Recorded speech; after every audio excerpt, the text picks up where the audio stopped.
Katatapos ko nga lang dyan maligo at nang wala nga ako makitang tao dito ay lumabas na nga rin pala ako. Nang makababa nga ako dito sa may second floor ay naririnig ko na nga ang boses ni mama. Kaya naman daling nga akong pumasok sa kanilang restaurant. Tama nga ang hinala ko na si mama ngayon at nandito nga siya at naabutan ko pang kumakain ng kanyang almusal. Nandito nga rin pala ang aming tatay na nantsalat. Bali nandito nga pala silang lahat. Nakatambay nga dito sa may terrace. Abay nandito nga rin pala si Mayora at si First Lady April.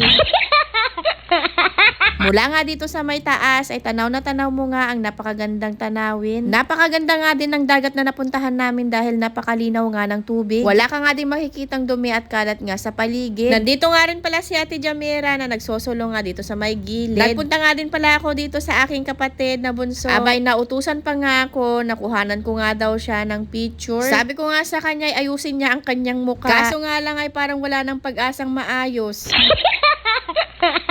Nagpretend na nga lang din ako dyan na napakagwapo nga niya sa kanyang picture. Abay sabi pa nga niya sa akin ay ayusin ko nga daw ang pagkuha ko sa kanyang mukha. At sa isip-isip ko naman ay hindi naman ako doktor at taga-picture nga lang.